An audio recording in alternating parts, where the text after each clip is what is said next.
What's going on, everyone? Welcome to the first episode of the Rising Lights podcast.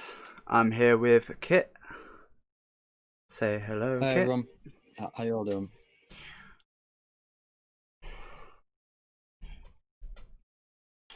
So, we've got a few things lined up. Me and Kit have discussed a few things. That we want to sort of cover. Firstly, what the podcast is going to be about. Primarily, hey Otis, how's it going? What it's going to be about primarily. What was that one? Hey Shep, thanks for the host. So what the podcast is going to be primarily about is us having a conversation, a place for people that we interact with through raiding on Twitter, on Twitch even, communities that we're part of,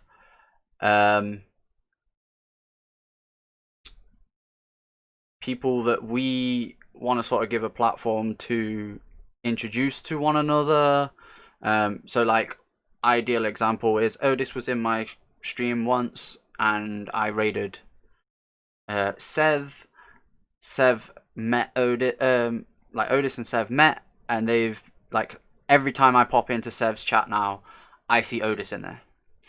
Now, part of the reason I use Otis as an example is he's in our chat. This is going on YouTube. He's in my chat right now. So if you want to come and chat with us live in the stream chat, the link will be down in the description. The link will also be in the description for my co-host Enrage Kitsune, and then any guests that we have on going forward. We've not got a guest this week, just primarily just because we wanted to sort of introduce ourselves first and foremost, but then also introduce what we were doing with the podcast, what we're trying to achieve, etc, etc. So yeah, in regards to streaming, that's going to be our big thing, is having people on that we sort of vibe with, if you will, but also a few people on that could potentially help with somebody else like starting out. So like a good friend of mine and Kit's, who we were both playing Destiny with earlier, Fiend, he's been on the platform for like 6 years, has a extensive knowledge of, you know, certain do's and don'ts of streaming, and has helped me immensely, as well as I think Kit like will agree, him as well. So at some point we want to have him on, and he can, you know, give a bit of his backstory, his input on Twitch and the whole how it works. But then also we were primarily going to be discussing Destiny. Now that doesn't mean we're not going to have anybody on that doesn't play Destiny. So people like Shep, who's also in the chat, who hosted the stream for the podcast. I want to have you on at some point as well, Shep, even though you don't play Destiny.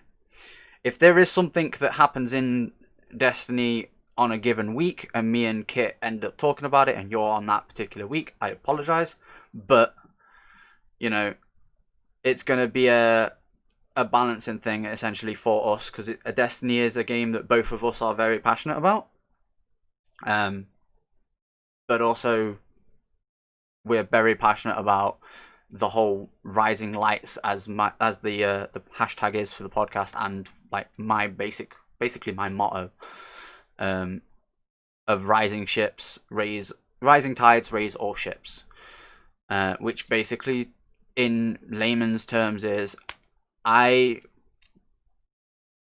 personally see it as, in the next year, if I magically blow up, I'm gonna bring all my fucking friends with me. Do you know what I mean?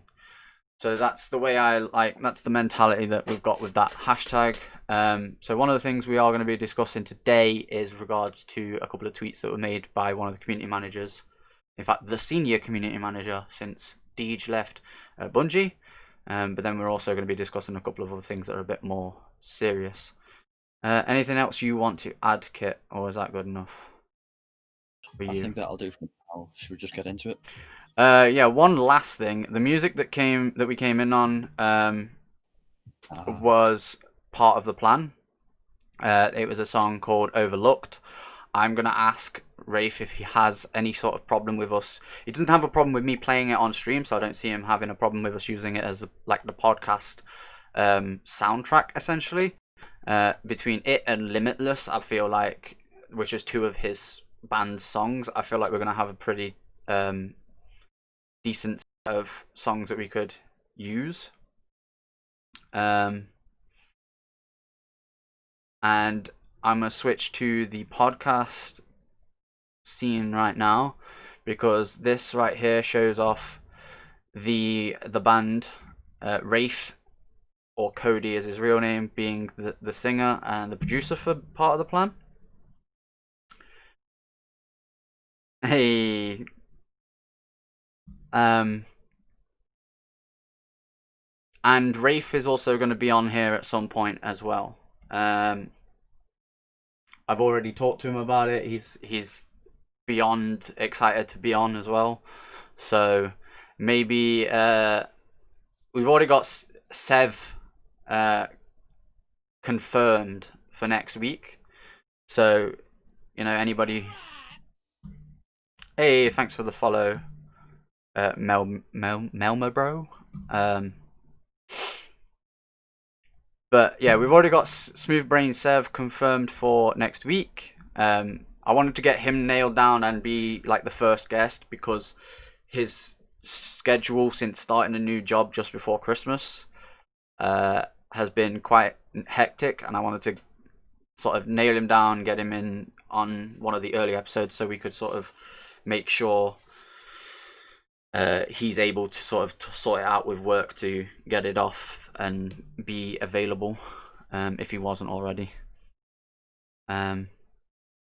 But yeah, so part of the plan is Rafe's band, and Rafe's already said he wants to be on it. And a little something he let me know earlier this week is that part of the plan as a band are going to be probably starting live streaming soon, providing that Rafe can actually get it all set up for them.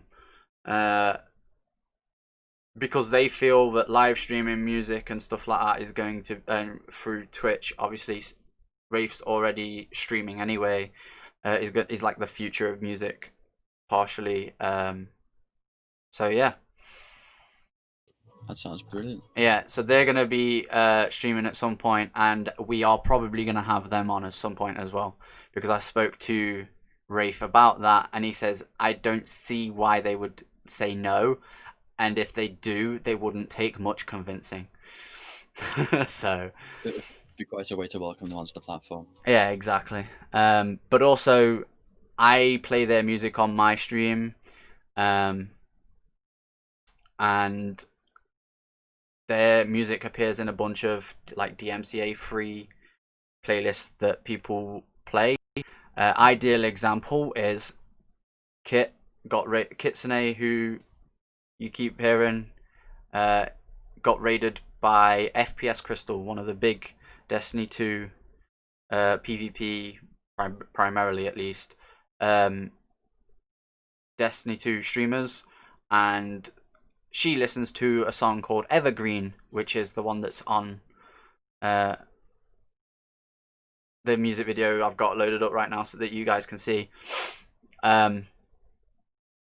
On a regular basis. She didn't even know who part of the plan was. I told her in Kit's chat that I know the lead singer, and boom, she like hit him with a follow on his own personal Twitch. Like, so it's people, that's basically what the podcast is going to be as well, is like just making the fucking connections. Like, first episode today, me and Kit just introducing ourselves, and sort of getting the formal, here's what the podcast is here to do, out of the way. But yeah, we'll get into the meat and bones of it. Kit, if you want to sort of rattle off a little bit of an introduction on who you are and like where your name came from and whatever. Yeah, sure. So I am Enraged Kitsune, is what I go by online. Um, the main inspiration comes from my name, just having the word fox in it. I like a lot of Japanese culture, so I went with the Japanese word for fox being a kitsune. The enraged part comes from, well, I'm not great at the games that I play, and I tend to lose a lot of the competitive things. So it all builds up, and then I've actually been pretty good at it recently, not letting it get to me, but I used to get really annoyed. Yeah, I've heard you maybe once or twice. Yeah, Odis is uh, I, saying Rage Monster confirmed. yeah, yeah. Pretty much, yeah. Um, Anything else you want to add? Like any projects that you want to personally work on this year, other than obviously us Um, doing this? well, there's us doing this.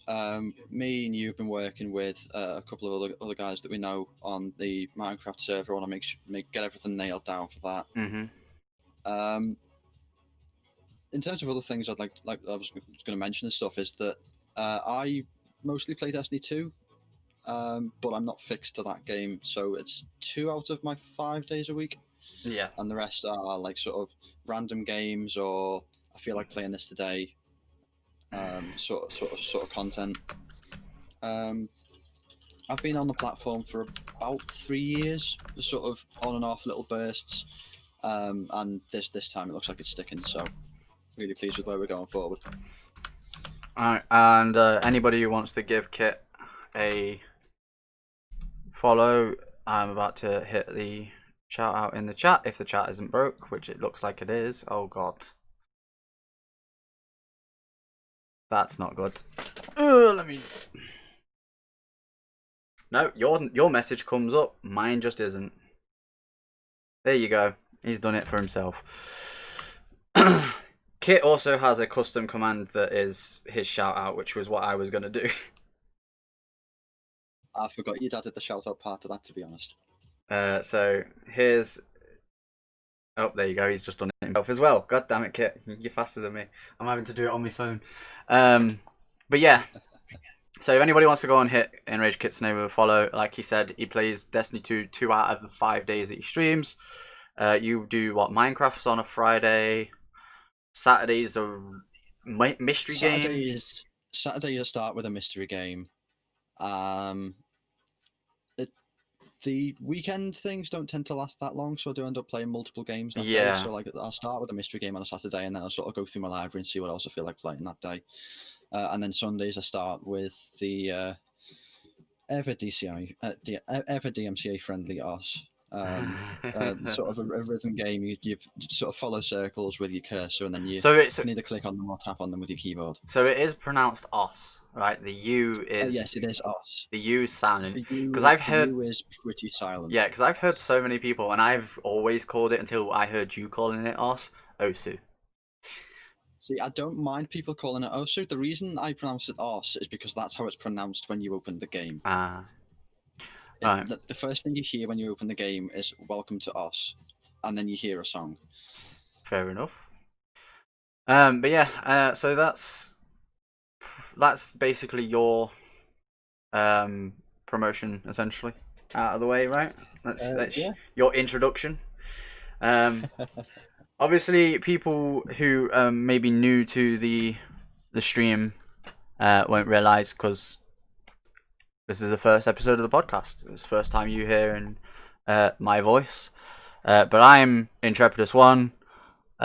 My name basically comes from the fact that Intrepidus means fearless in Latin. And I have a very fearless playstyle. Even if I know I'm going to lose a gunfight in Call of Duty, Destiny, whatever it may be that I'm playing. I'm constantly running forward. Constantly.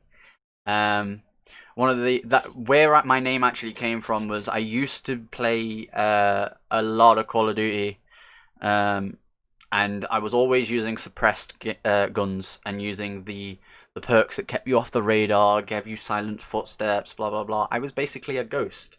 So I used to be called Ghostly because, I was that.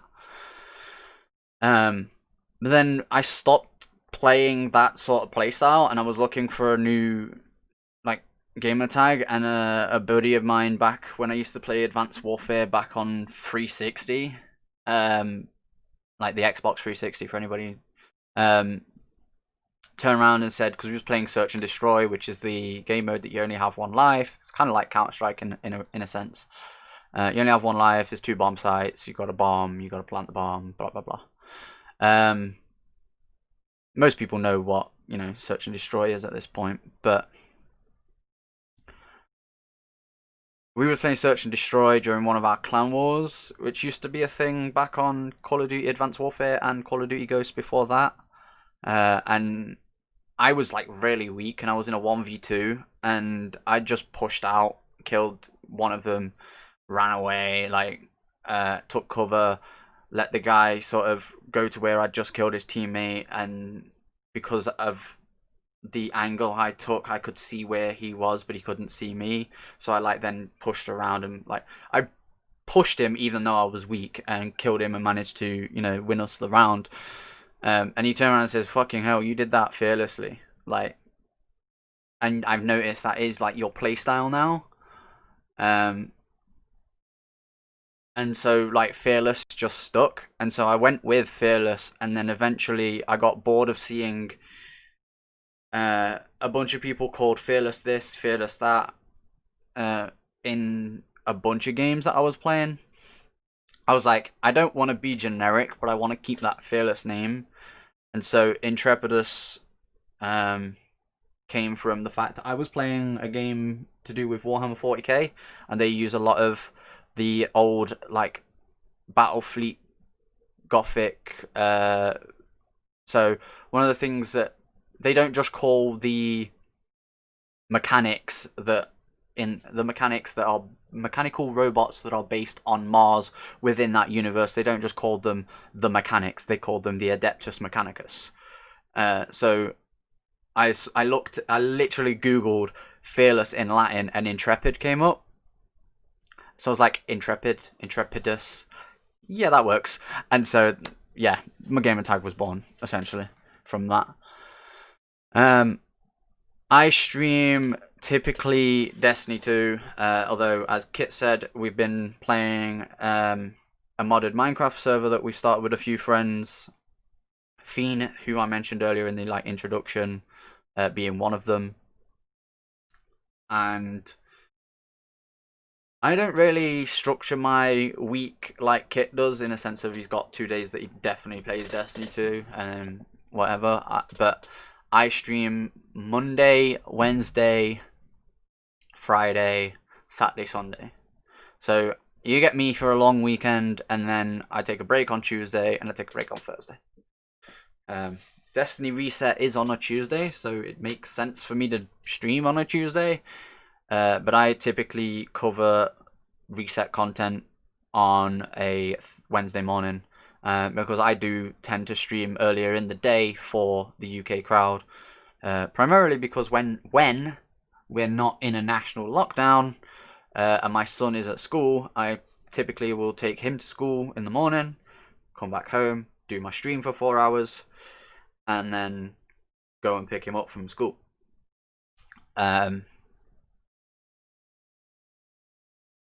But when we are in a national lockdown, I do sort of take a step back a couple hours and maybe start at about midday, 1 o'clock, somewhere around there, and I'll go to 4 or 5, maybe 6 o'clock, depending on what time I start. But I do have a general rule of thumb of I have to do 4 hours. That's my my general rule. But yeah, so. But I primarily play Destiny 2 the same as Kit. We've started the Minecraft. I've been playing Risk of Rain recently. We're going to start playing with a couple of buddies on Phantasy Star Online 2. Trying to think of anything else that we've been playing recently.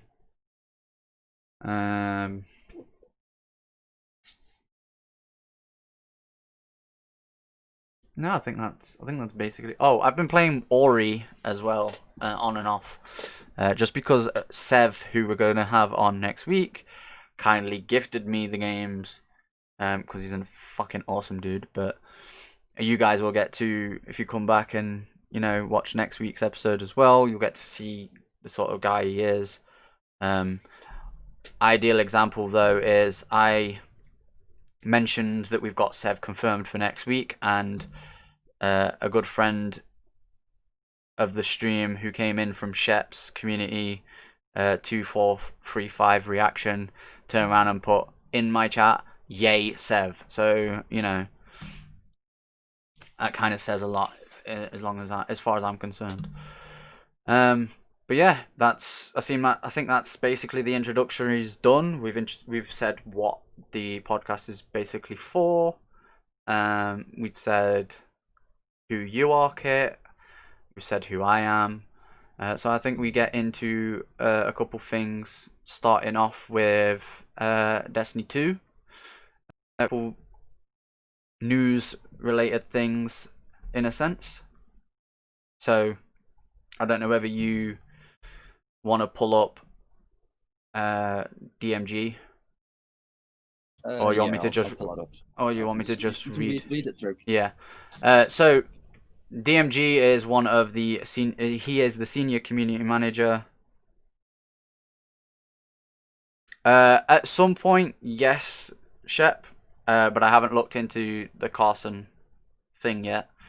But we have got a couple things related to Twitter, like Twitch even, up here at the top. I don't know whether you can actually, so like this and this. These last two thingies. But we're going to start with Destiny 2 because it's a bit more lighthearted. This ending thing kind of gets political, so we want to sort of give our thoughts on it, but at the same time not dwell on it, if that makes sense. So, regards to DMG, as I said, he's community manager at Bungie, so, highly responsible for interacting with the Destiny community on Twitter, on Reddit, on Destiny's own forums on the website.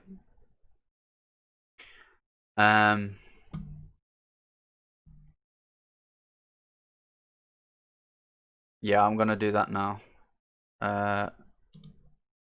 Yeah. Which one? That one.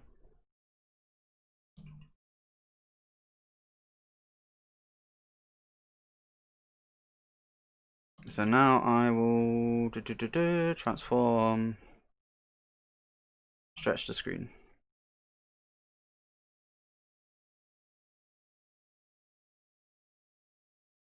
That doesn't work very well, does it? Transform, center to screen. We need to fit to screen, I think, actually. There we go. That really doesn't work. Thanks. I guess that works. It works. It works enough to Yeah, get everyone to see what's on the tweet. So yeah. Okay. So, as he states, he's snagging and passing up feedback on the Dawning Quest, looking at community events altogether, really. Thanks to everybody who's given feedback on these community events over the last year. We appreciate your voices. This kind of goes hand in hand with a decent argument that a lot of players have been having, which is Bungie says they're listening, but are they really? DMG, since taking over from Deej just before Beyond Light dropped, which was our most recent DLC if you don't play Destiny, back in November, has been a lot more active, I would say, on Twitter. I don't know how you would look at that, Kit, but I think he's been a lot more active in actually going on Twitter and going, here's an issue we know you've got, Now give us feedback on it, but be respectful, because if you just be an ass, we're going to ignore you completely. Yeah, I've seen a little more of it really, particularly recently now that I've actually been checking Twitter properly and not just looking whenever there's an issue. Mm. But I think it's the way I look at it, it's sort of a good thing that we're sort of being given an update on it. Mm. So it's not like he's sort of saying that, like, okay, we're looking for feedback. You've given us some already. We are looking through it. Give us some more. And it's sort of like letting us know that this is what they're looking at right now. So make sure that we tell them Yeah. while they're looking at it, so they get everything in a reasonable space of time. Because otherwise, you'll have them looking at stuff now, and then someone will post something like next week when they're looking at something else, and they'll have to keep coming back to it to get the Yeah. feedback. See, here's the thing. We've had, what, 2 major community events, I would say, which was the one that led to Fellwinter's the shotgun, which sucks that that's no longer available, even though they are eventually going to put it back in to the game and make it attainable for people who didn't manage to get it back in the season of the Worthy. I was quite lucky. I came back to Destiny just before the end of Season of Worthy, so I managed to grab that gun. My cousin, on the other hand, wasn't so lucky and came back during Season of Arrivals, so wasn't able to get that, and now goes into PvP, gets killed by Fellwinters constantly, and actually hates people who use it. Now, I use it just because, you know, it's one of those things. If you can't beat them, fucking join them. And so couple weeks ago, I think it was last weekend, in Trials, it was the Astral Horizon for 3 wins. And I said to my cousin, I was like, let's get a third. Let's get me 3 wins so I can get a Astral Horizon. I haven't unlocked one at all, and I would like to. And he turned around and says, you have Fellwinters, you don't deserve Astral. That's just how much he hates the fact that he can't use that gun. That makes sense. It makes quite a lot of sense. Someone I follow has commented on this post from DMG, which I'll read what he put in a moment. But one thing I will say is, like, the 2 events that we've had is the Dawning, which resulted in an Ascendant Shard, a random exotic for everyone, and then a couple of like enhancement cores or something, and prisms or whatever. Like, it wasn't great for the amount of grind we had to put in as a community. But in both instances, the one that led to the Fellwinters mission that you then eventually got Fellwinters from, and you know, the one for the Dawning, they've had to boost the rates in the way of what we earn in progress towards that quest, if that makes sense. And I feel like maybe they're misjudging how active the community actually is and how prepared the community is actually to do these sort of events. I don't think they're misjudging how active the community is. What I think they are misjudging is how likely it sort of tapers off at some point, and they're misjudging where that point is. Because if you look at like the progress we had for like the first 3-4 steps, we were doing okay. Right. But that last step was set way too high. One thing I do like, the balance that they brought in with Beyond Light, was that it now tells us how many steps we've got in a quest. Yeah, that is. Hey, Fiend coming in with the party at 10. Appreciate it. Welcome in, Fiend Nation. You haven't really missed much, other than us basically introducing ourselves, and for the most part, the Fiend Nation knows who me and Kit are. So, but yeah, we are currently covering the fact that Bungie seems to be wanting to have more feedback, and that DMG seems a lot more active in trying to receive that feedback than in previous instances.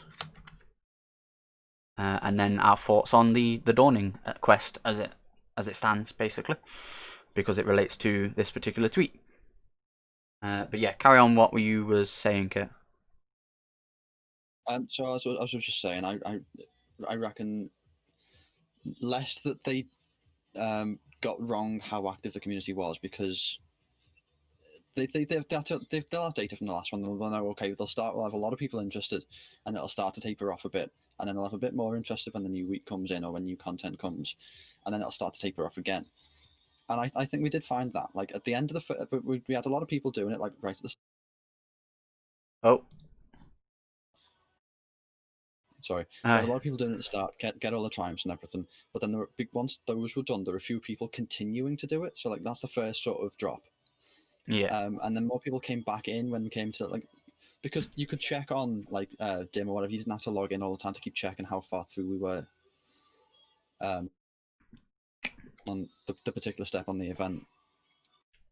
And I think that meant there were sort of less people on to sort of chip in, even in small amounts, because they weren't like, oh, okay, it's almost there, I'll start doing some cookies or whatever, or I'll run these and I'll get the ingredients I need already anyway. Mm. And the other thing was the scaling. They had to do the scaling at the end, and they misjudged where the last sort of tapering off point would be by a lot for that last step. And sort of like the last sort of, if you say the last 20% of the second to last step as well, really. Yeah. Now, Otis said, I think that when they do a community event, they should have something new at the end of it. And you know what? I kind of agree. I think they did that with, like, it wasn't really a community event in the same vein as the quest that led us to Fellwinters or this quest to do with the Dawning. But I think they did that with, like, Bastion. The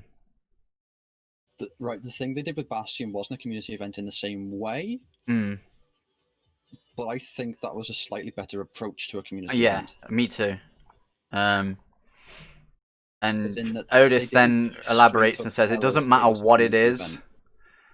It doesn't matter what it is, but something new. And he goes, yeah, Bastion was early access, but the thing about that, we are getting it anyways. Yeah, exactly. And I think that's part of why they've dropped the ball with the Heir Apparent. That was in Guardian games. People refused to do Guardian games to get, like, you know, the 50 bounties or whatever to get it. And I know for a fact the thing is now that you quote unquote stole an Heir Apparent if you managed to buy it in the first couple of days, weeks of Beyond Light, where it was available in the exotic, essentially the exotic vault in the tower.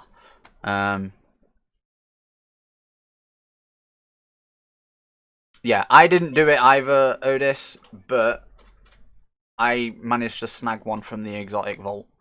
So I did the same. Yeah, I did the same. When it came in the exotic vault, obviously I was looking through, and pretty much everything else by that point you've already got. Exactly. They've not long introduced the system with the spoils or conquest, so you haven't got enough of those to buy any of the legendary stuff, because we haven't done the raid yet by this point. And so, what is there left to spend the materials on? The currency? Yeah. Well, I haven't got that weapon. Well, the ideal example is, other than Heir Apparent going into the Beyond Light season, you know, the season of the hunt, as we then, you know, became. I had every exotic other than Heir Apparent and 1K Voices. 1K Voices is a random drop from the Last Wish, and I've probably done that raid a grand total of 5 times. Not really because I don't like it. I actually enjoy the raid. I think it's very a very good raid, and very, you know, Bungie designed raid. It's that very makes well sense. crafted. Yeah, very well crafted. That's the word I was looking for. But the fact that it is so long Even now when we're overpowered, even now when, you know, you can pretty much get teams who 100% know what the fuck they're doing, it can take up to 2 hours. When we was doing one with our day one team on Xbox, it took us like 4 to 5 hours because a couple of the guys didn't know what they were doing. Which is, there's no problem with that, but at the same time, it's like I don't want to sit in an old raid for that long when we know when coming in, 2-3 weeks time, as it were, at that point, we were going to be doing a brand new raid where we were underpowered, we were underleveled, essentially. We were forced underleveled through contest modifier. We didn't know what we were doing. Yeah, you didn't So to know. spend So you're going to be time- spending so much time in that raid. You don't want to be spending in time the same amount of time essentially in old raids that people should know what they're doing. Yeah. But yeah. So what somebody I followed who's called Cyborg, I met Cy through the fact that he did shoutcasting for Favored's scrims, which they now call Favored Friday Night Fights. So they're going to be on tomorrow at about 7 p.m. Eastern, I believe it is. So it's about midnight for us in the UK. Might be 8. If you use !D2 Discord in my chat, which is the chat that you currently are in. In fact, let me see if my chat's now working, and I'll do it. Oh, there you go. Coupon Uris has just done it. Favored use a lot of Favored use that Discord to sort of organize the scrims, the shoutcasting, etc. And it's run by a friend that I met through my cousin, Baggy Noodle Arms, who is one of the leaders of Favored. But their founder, Hath, introduced me to Sai, and Sai said, regards to this tweet from DMG, says that he thinks it's about balance and scaling, how many steps versus how many participants equals what kinds of rewards, and how exclusive dash unique the item is. Rewards also don't have to trigger a reward, but could also trigger an additional event or storytelling. Which, do you know what? Basically what Otis put in the chat, which was new exotic, new cutscene, new activity, new legendary, like pinnacle weapons. They got sunset, pretty much a lot of them. And if they didn't get sunset come Beyond Light, they will be getting sunset at the end of this season, pretty much, or within the next 2 seasons. So thinking of that, rather than grinding a quest out like we did for Adored at the beginning of this season, I think doing an event where, like Fellwinters, we could get a new mission at the end, and then we complete that mission, we get a new gun. You could even do something along the lines of random rolls, and every time you complete the mission, you get a different roll of said gun. Make it farmable, but at the same time make it fun. Even if it's like a horde style mission, like I think a lot of people would enjoy sitting there trying to be defensive, overwhelmed, and essentially feeling like this all-powerful badass that we're supposed to be in Destiny.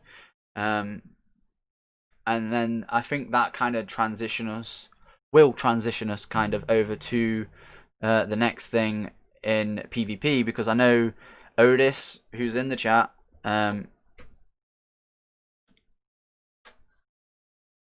know you play a lot of PvP, so maybe you could chime in with this one, but I think the time has come for Bungie to try and work out a way where they can balance PvP and PvE separately, because as somebody who primarily plays PvE, and I know you do as well, Kit, I don't know how you feel, but I feel like a lot of the time PvP players come out and go, this is broken, that's broken, this is broken, that's broken, and it gets nerfed to the point where in PvE it becomes practically unusable. In a sense of it is still usable because it's PvE. It really doesn't, matter as long as you can do certain things. And in PvP it is basically unusable because it's nerfed, essentially nerfed into the ground. They kill it, sort of thing. Ideal example I would say was Nova Warp. When it first came out, it was OP as shit. But they nerfed it, and it was basically unusable now in PvE. Nobody will use it in PvE, and very rarely will you see people using it in PvP. High skill anyway. Although you will see a couple people using it for like the handheld Supernova, and the fact that you can just, push a whole team, hold one key, one mouse button, whatever it may be that you've got it bound to, and kill the entire team. But there are a few supers that can do that, and I think personally that supers should do that. Like, there's nothing worse than me going into a PvP game personally, me popping my Dawnblade into a group of enemies and me coming out with 0 kills and they manage to kill me. Okay, good on them for being decent enough players to manage to kill me out of my super, but at the same time, I feel like I'm having a shit time because I've popped my super, which is supposed to be me turning into this killing machine, and this is from a casual PvP standpoint who wants to get better at PvP, because I am pretty decent at PvP on Call of Duty back on console. I haven't played it on PC, and I have got better at PvP on PC, so it kind of shows that me personally I have improved. But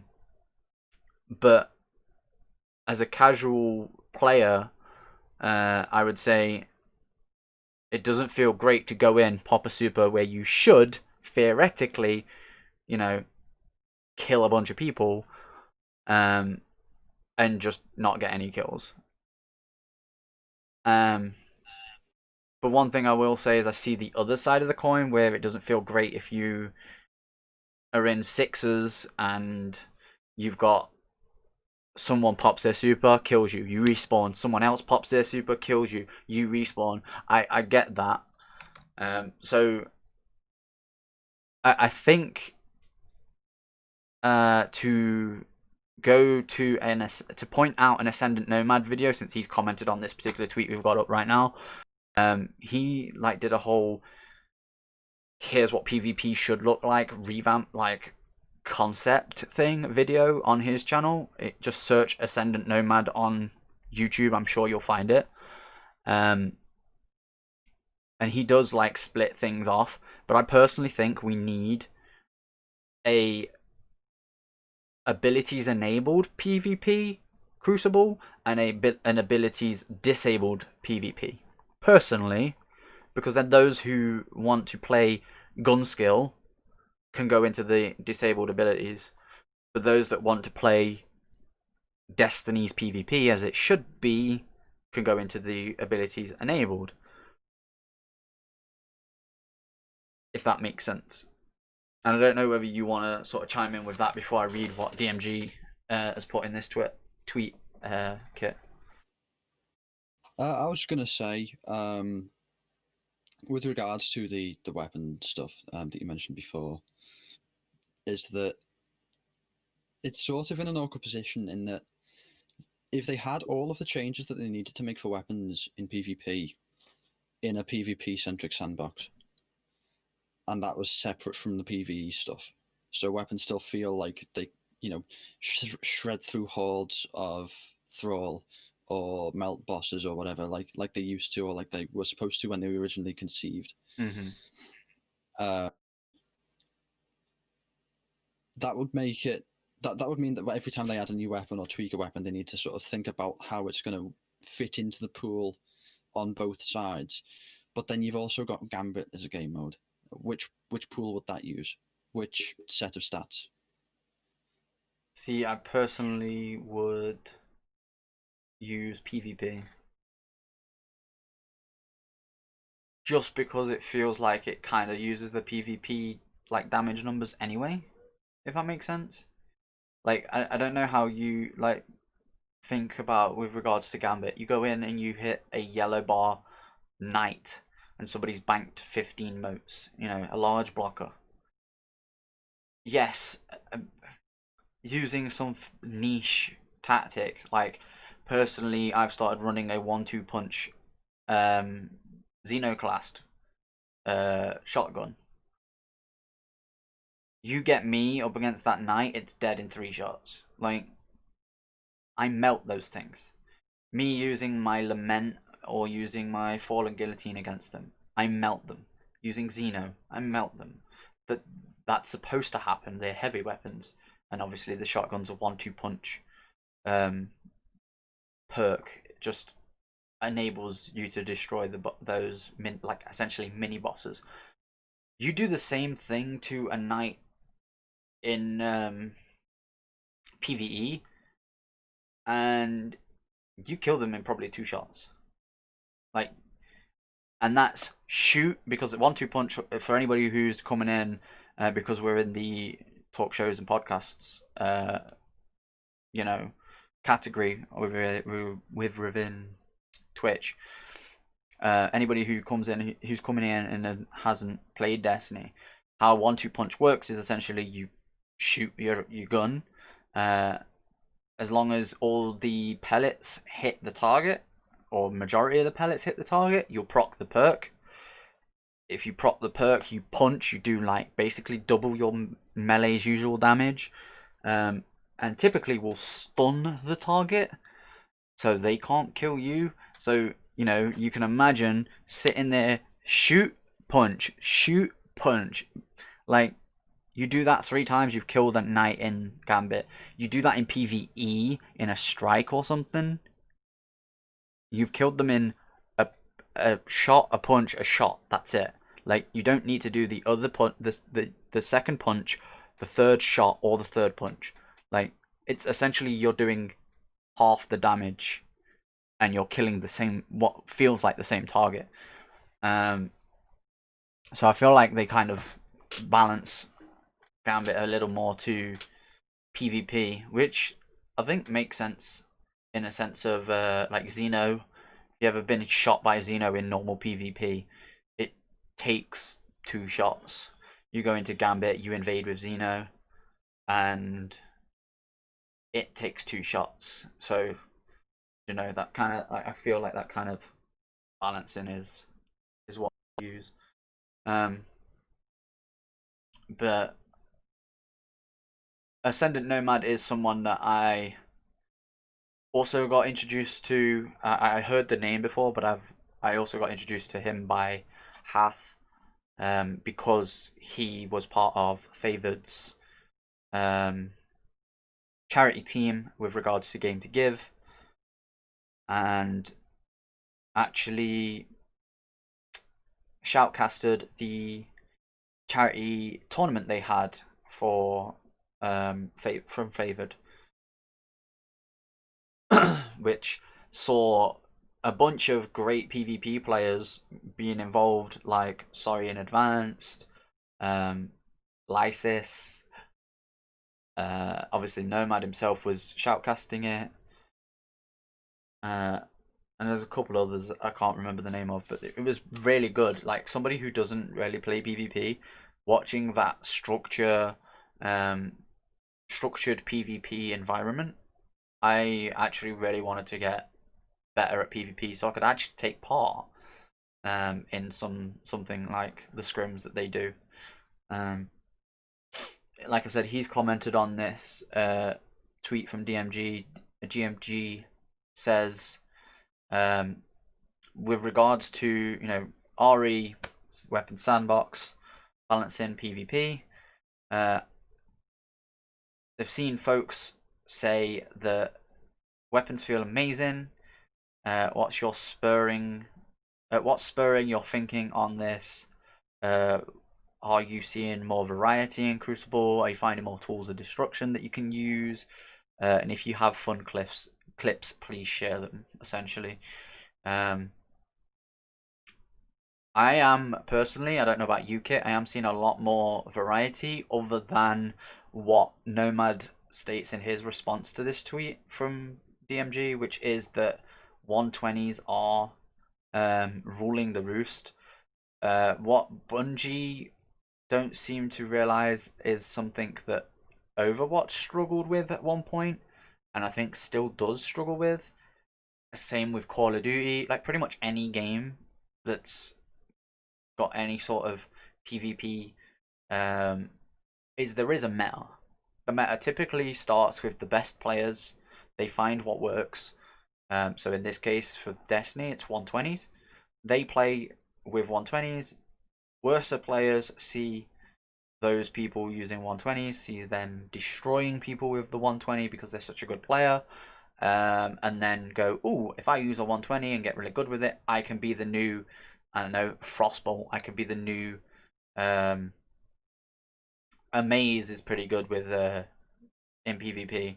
Like, do you know what I mean? Like they can be the new god at PvP.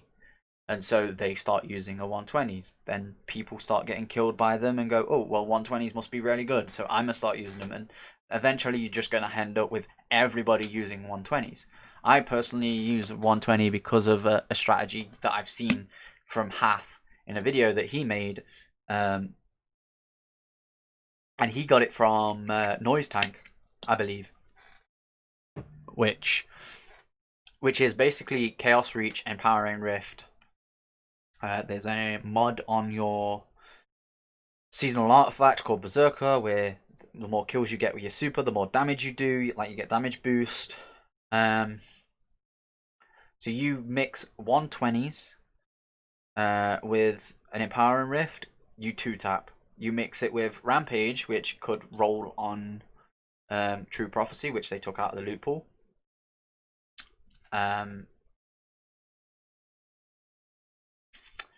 And it can 2. Obviously, you have to get a kill to proc Rampage, but that's beside the point. Same with Swash on the Steady Hand. That can 2-tap at ×5. Or even just with an Empowering Rift, because it's a 120. But then the same thing with Berserker. If I go in and pop my Chaos Reach and kill 2-3 people, the next person that comes around the corner, I'm 2-tapping him with my hand cannon. Like, it doesn't feel great, if you know what I mean. And I think this is where a lot of people look at Bungie's PvP balancing and say, oh, you know, they're not listening, they're not nerfing things that need to be nerfed, it's blah blah blah. And I think they just don't want to swing the pendulum like they did with like Nova Warp as an example we gave earlier. I find really, especially with regards to what you said before, with the way sort of metas develop, is that what you find is that a lot of people who like big streamers, people who are really good at PvP, tend to have a large platform, a large audience. So when they talk, they're heard. Yeah, exactly. You've got a lot of people right at the lower end of the spectrum, and because there are so many of them, they get heard. And usually what happens is they fall into the meta, like the ones at the top. They try different things, they try different strategies. They find, okay, these work. I'm going to use these when it matters, when I'm in competition. And you've got a lot of people who are constantly getting killed by other weapons, or it doesn't really matter what they're being killed by, and they look up to those and go, well, they're all using them because of this, that, or the other, and they're using them with this particular subclass. I'll do that because I know it works. And then you've got where I like to call sort of the top. If you sort of take the top 60% of players and then cut off the top 45%, sort of there, I think I'm about there, where you just sort of find a lot of experimentation, where they just literally, okay, this isn't working, let's just throw anything in from the vault.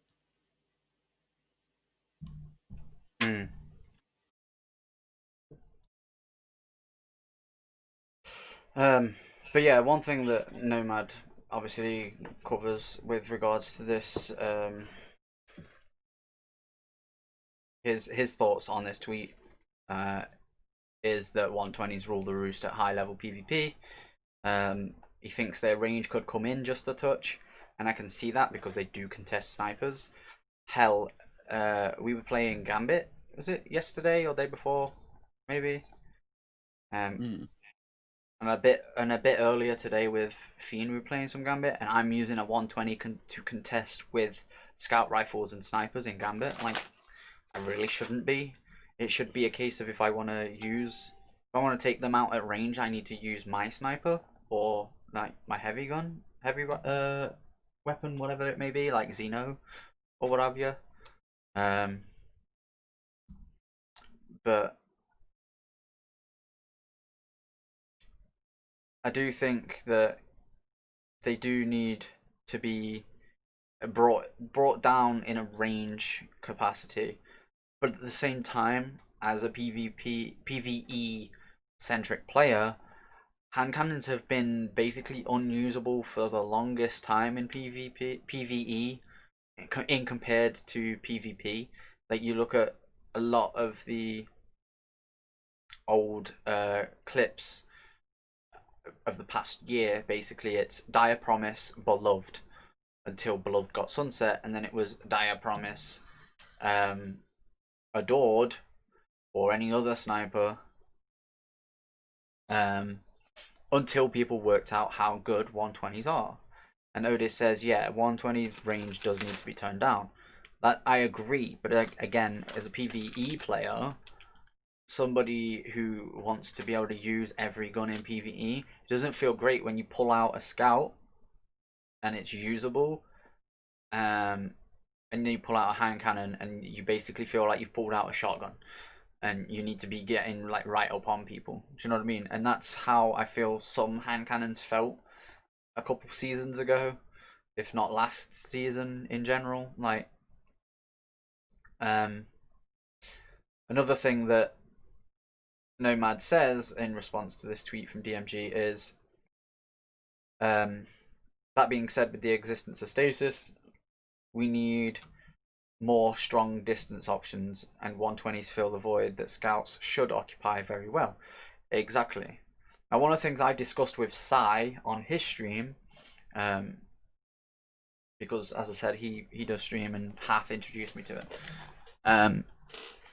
was I feel like you should have, if you put them all a range thing of snipers work at 40 meters for argument's sake, scouts should be 30 hand cannons, and pulsers should be around 20.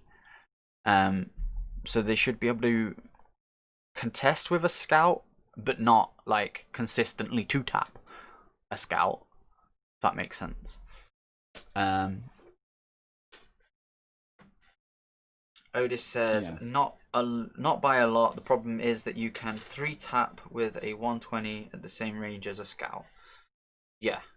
I mean, a lot of people might not like using a scout for the... Some of them have, you know, certain scopes that are restrictive. Yes, there are certain ones that you can pull a role that can change the scope depending on what role you get. So, you know, you could always use one of those. But yeah, I feel like if a scout at 20 meters is 3-tapping, a hand cannon should not be 2-tapping, regardless of what RPM it does, what perks it has. I feel like if a scout should essentially always behave like a sniper, in a sense of two body, one head. Not two body, one head, sorry. Two bodies will kill, but at the same time, I feel like if you're gonna make it one body, one head, and then you could turn around and go, okay, 3 bodies would kill. You can do with hand cannons basically the same thing, but bring in the range so that like a scout would be able to do that consistently at 30 meters. A sniper would do it at 40, and a hand cannon would do it at 20.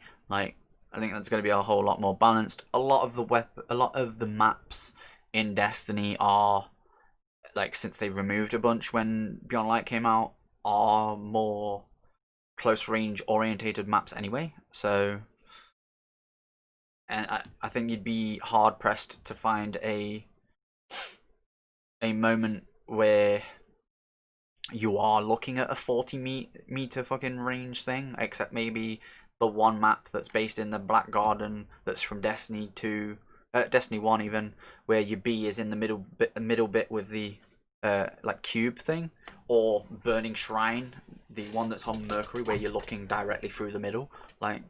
And then Otis said, in his opinion, TTK should be the same for every weapon archetype, with all headshots based on the RPM and range. I think I know what you're trying to say with that. The other thing could be as well, in a competitive setting, as they call it, because it's not really competitive, with regards to survival trials. Iron Banner can even be thrown in there if you really want it to,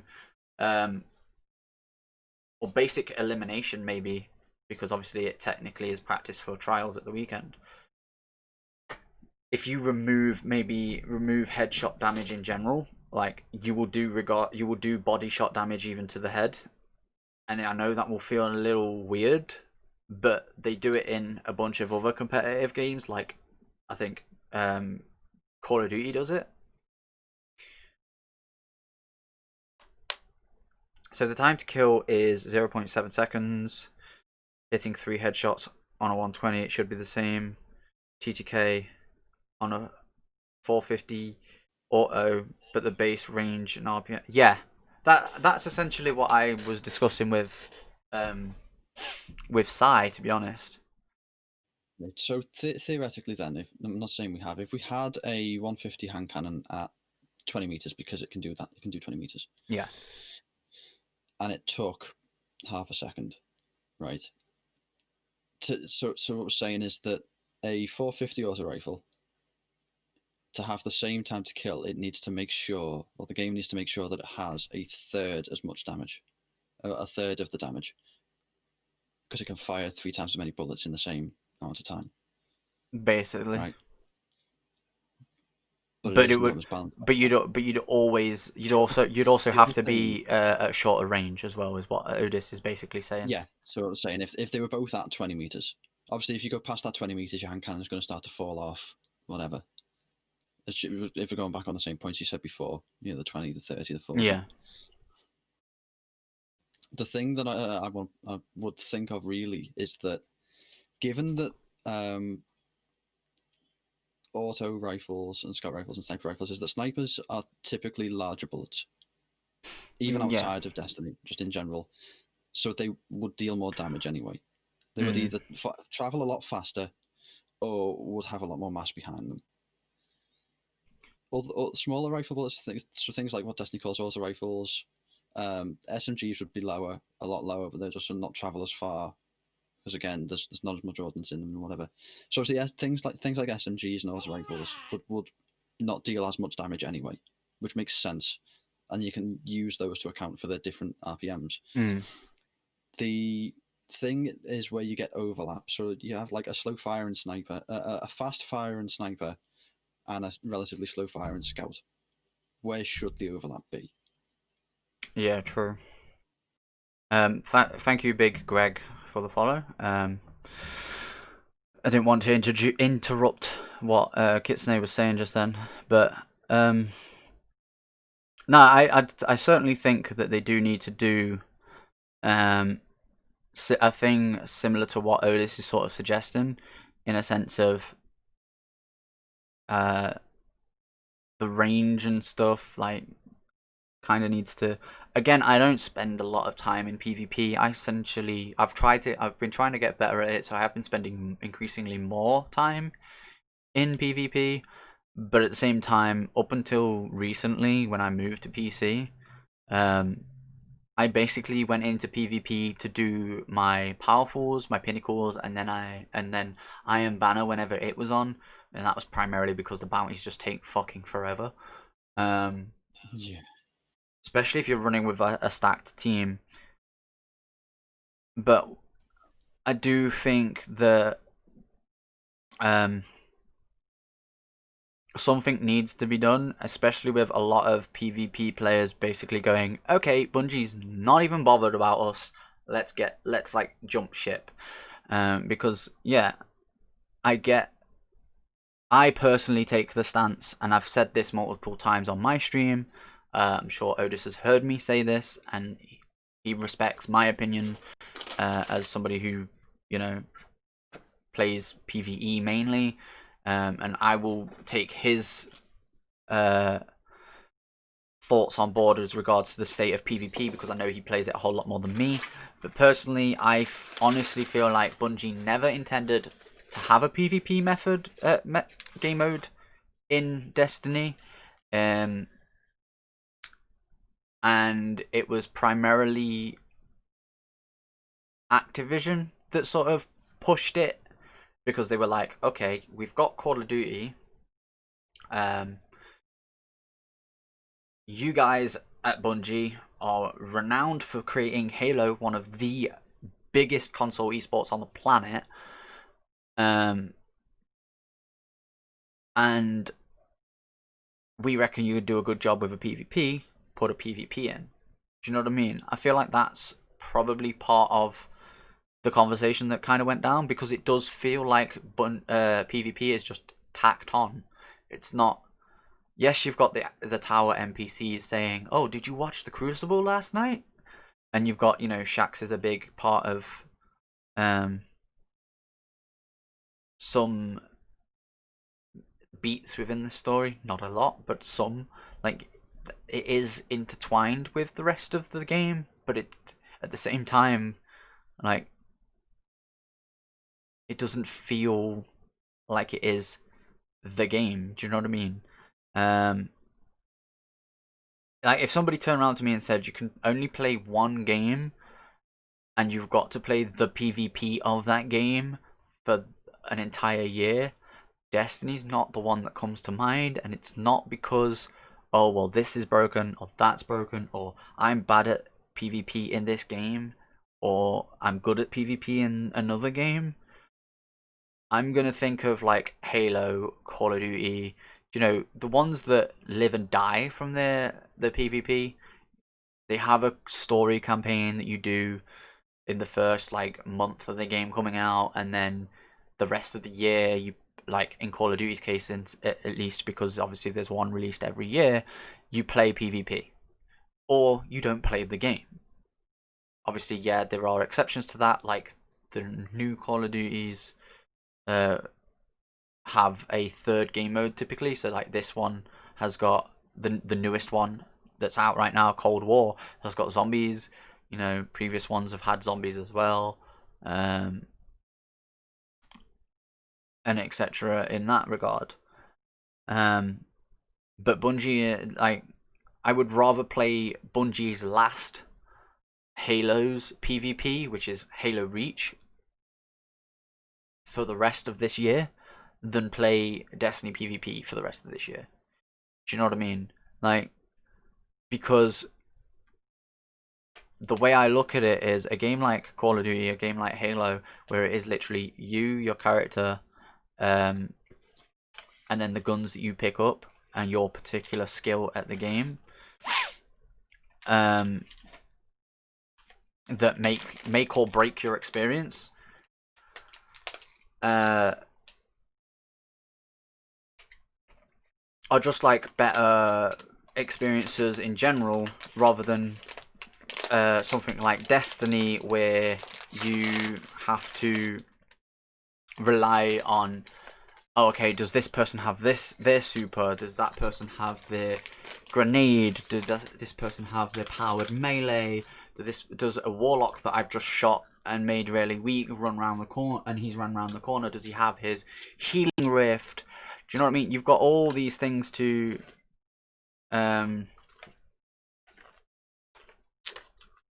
sort of keep track of.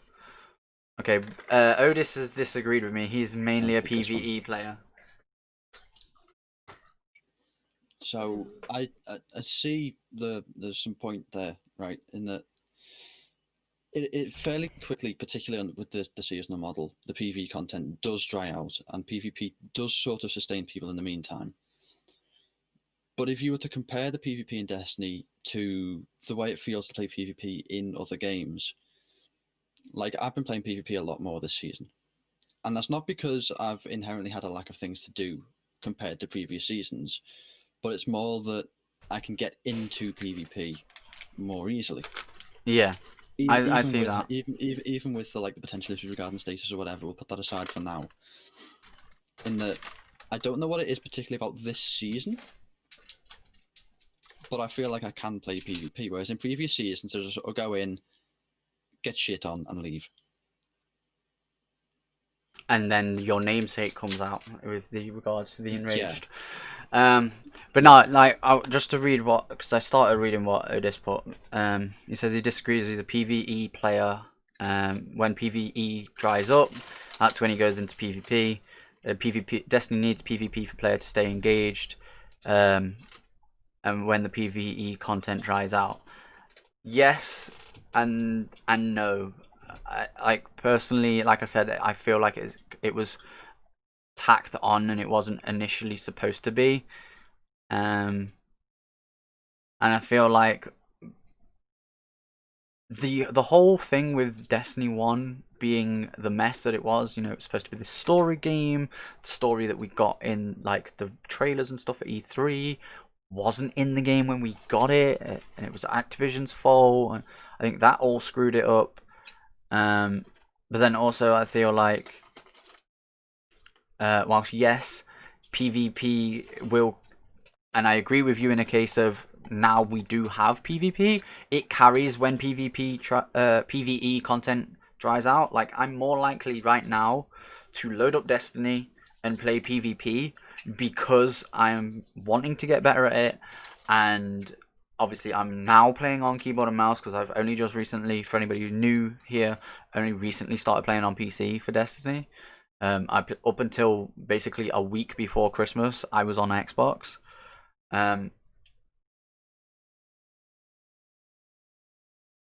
I just go in, I'll go into PvP, have fun with you and Fiend, like earlier, Kit. A couple nights ago, I jumped into PvP with Pigeon. Right after Christmas, I think it was Boxing Day. It might even been Christmas Day night. I can't remember when it exactly was, but I jumped into Community Customs with Pigeon, and that made me bet.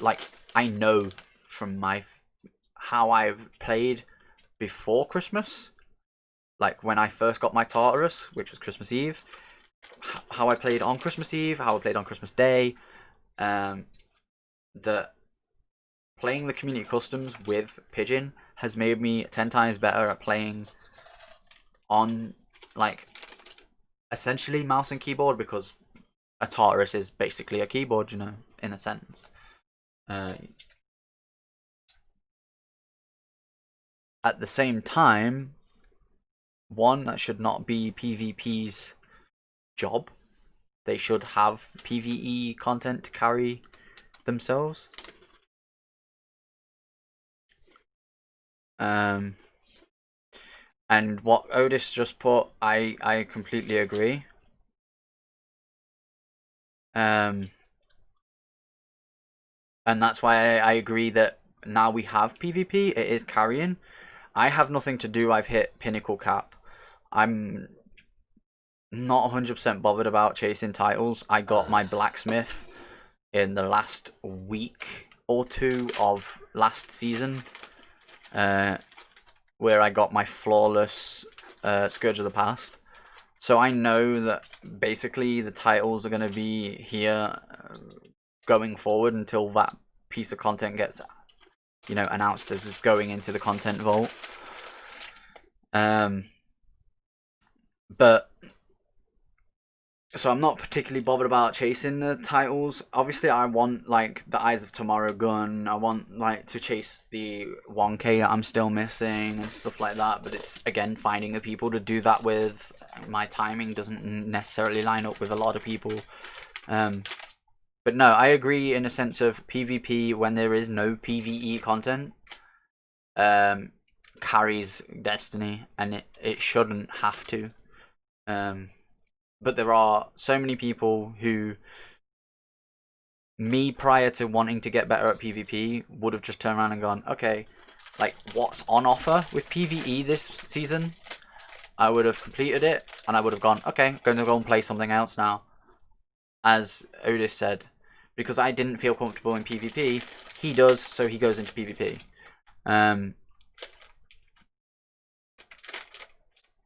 I don't know if you have a similar sort of vein on that, Kit, or if you want to move on to the next thing. But It's just finish it. Finish that. Sorry. Finish that point off.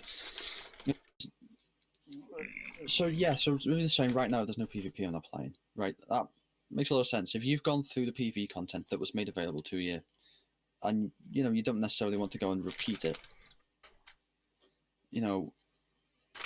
what is there that you can do? There's PvP or you play something else, and those are your options. It has a place. I agree. It feels good to play when I play it, but coming back to what was said before is that you said before that you felt like it wasn't originally planned to be in the game, and it does feel a little bit like that with regards to their approach to how things, not necessarily how things are balanced, but how things are thought out. In that the amount of variance we've got when we're putting together a build is amazing. It's brilliant. You can plan a build around literally any. If you find any one thing you want to do with your character, you can plan a build around it. It's great. I've got an example for you for that as well. Yeah. On second though, right? Earlier today, I by the built same for vein- intellect. Yeah. But by the same vein, in as much that we can build around any one particular aspect of our character and just run with it everywhere, right? It also means that if somebody builds for one particular thing that may be slightly out of line, which part of their build do they then need to tweak to make it not out of line with everything? And how does that affect other builds that use the same components in different ways? And because there are a lot of ways that the same weapons can roll, it feels sort of mismatched. Yeah, that's what I'm. Like they tried. Let's not sugarcoat it. With Destiny 2 Vanilla, they tried competitive. They tried, no random rolls, double primary. Your energy and heavy weapons were in your power slot, like shotguns and snipers. Like that was, I think that was their attempt to see how people wanted the game. Like if they turn around and said, "Oh, okay, here's what's on offer for Destiny 2," and everybody just went, "Ooh, we love this. This is going to make PvP a lot more competitive. It's going to make it a lot more like Call of Duty. It's going to make it a lot more like Halo, in that it's a first-person competitive shooter."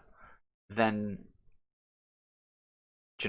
I feel like that would have been great for that side of the game, the PvP players. But at the same time, like you were saying earlier, the majority were the more vocal ones, and they went no random rolls after we had random rolls in Destiny 1. Double primary after we had, primary, secondary, heavy in Destiny 1. Like, no, we hate this. And so in comes Forsaken and, the Last Wish raid and all that. And they change all that. And I feel like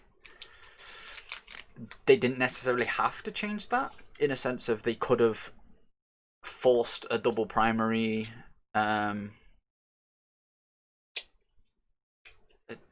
effect in PvP because they've proven that they can just disable things. And I don't know whether they can only just flat out disable it or whether they can disable it for certain content. If that makes sense. But if they could just disable things for certain content, then if they could force a double primary meta in PvP, people might hate it, but at the same time it's going to be more competitive. You put a competitive game mode together like survival that's supposed to be your competitive for your game. I feel like you can't have the word competitive without it being inherently balanced towards more skillful play rather than, oh, I've got the right build or I've got the right roll on this weapon. Do you know what I mean? That's just my opinion, like regards to comparing it to Call of Duty and Halo. Like, we don't have randomly rolled M4s in Call of Duty. Do you know what I mean? Yes, people have different attachments on them, but those attachments are available to everyone for just leveling up the gun or leveling up in general, like depending on which Call of Duty you're playing.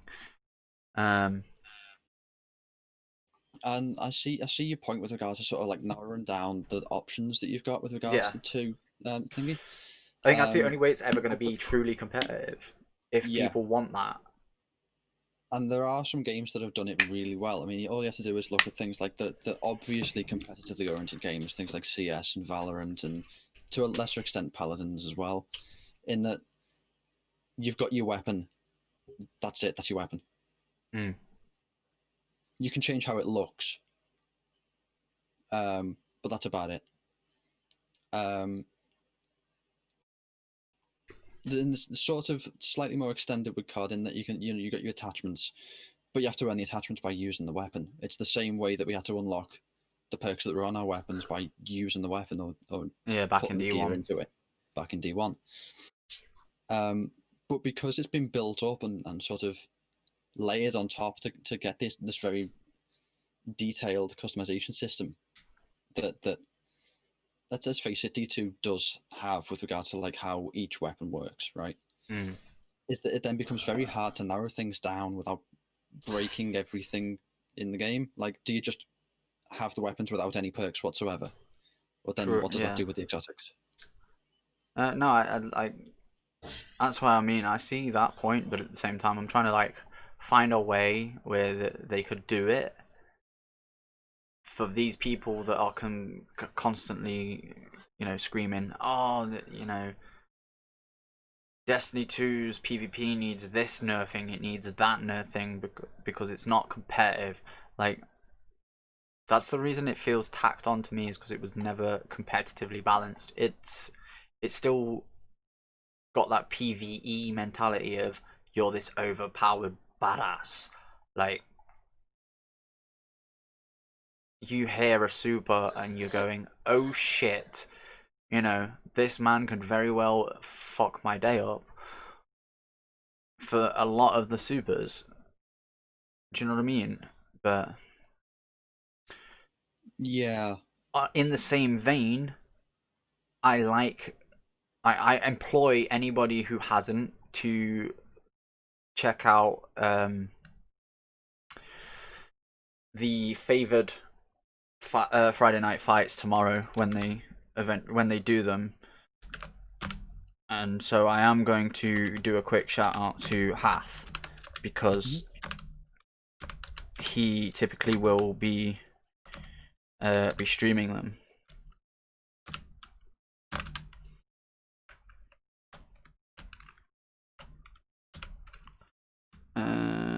I think that's how it is spelt, I believe.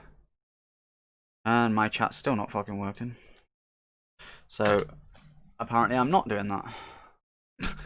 Let me quickly refresh my chat in OBS and try again.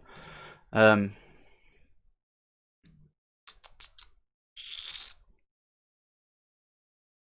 there's my one. alarm one sec.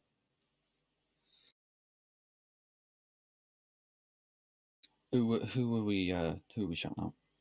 Hathematics. I'm gonna. With the L. Yeah.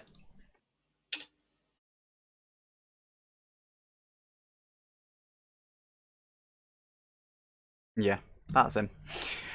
Um,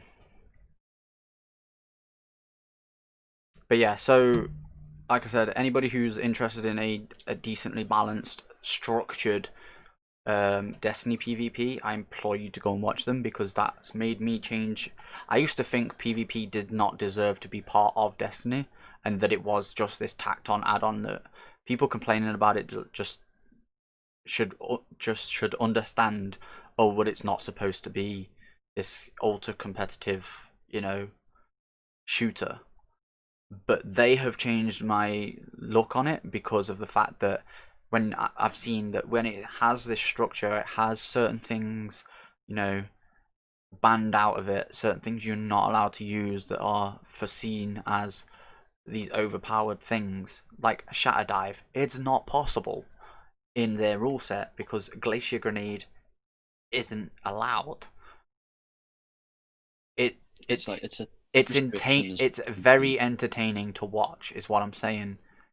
Yeah. So I employ anybody who has any sort of interest in PvP Destiny that wants to potentially see what competitive, truly competitive, balancing competitive could for Destiny could be. They have one of the most unrestrictive, because a lot of the scrim communities will just flat out ban stasis, whereas Favored turned around and went, we'll see how it plays and then we'll restrict it slowly and slowly and slowly.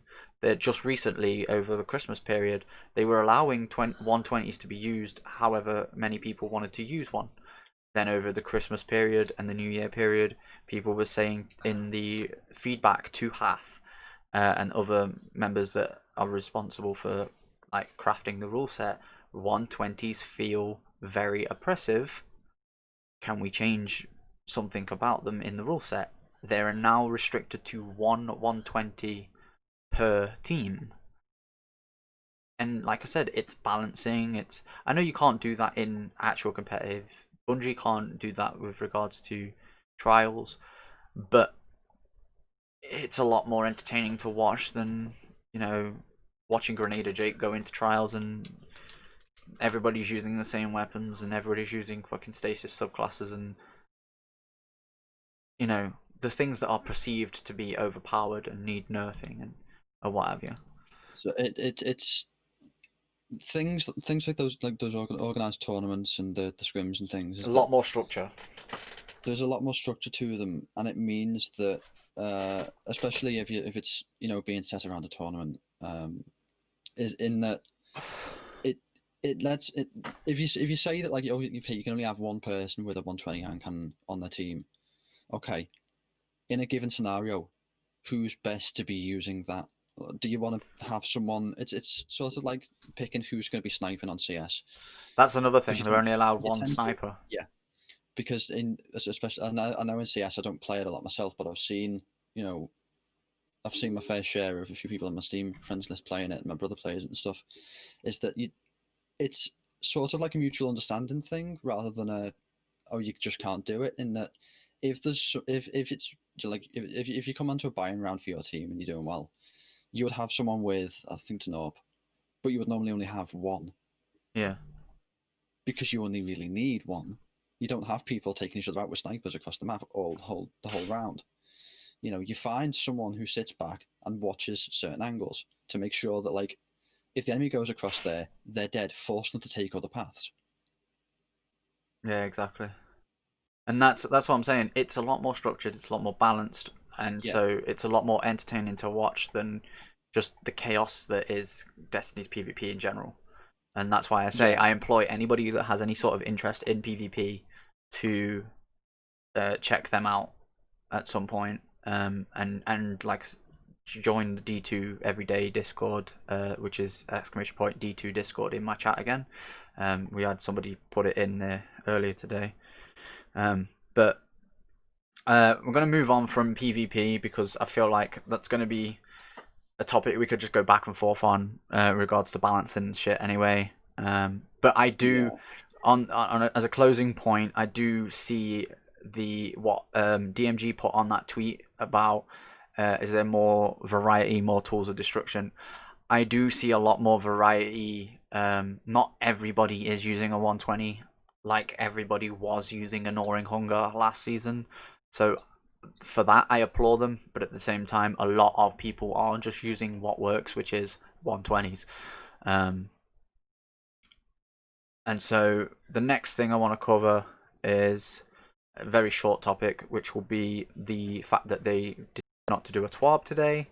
I think they only came back from holiday over the Christmas period yesterday, I think, or was it Tuesday? I can't remember. But so it's understandable that they didn't do a TWAB. Especially yesterday, they haven't had a lot of time to compile everything that they would normally put in one. Exactly. So the choices really were either release one that is very short, or just save it for next week. Yeah, and I think the one that would have been very short would have just literally covered the, oh, okay, this is what happened in the Dawning, this is what we've learned, blah, blah, blah, blah, blah. And I think they could, like you said, just add that in to next week's. Speaking on that, I did retweet this and tag Kitsune in it because obviously I knew we was going to talk a little bit about it tonight. But also Sev I tagged in it because the fact that there is no TWAB today and they're going to be a big one, and as DMG puts in his tweet, excited to go loud again, coming back next week. It kind of tells me there should be something substantive, and it would be great to get Sev's thoughts on it next week when he's on the show.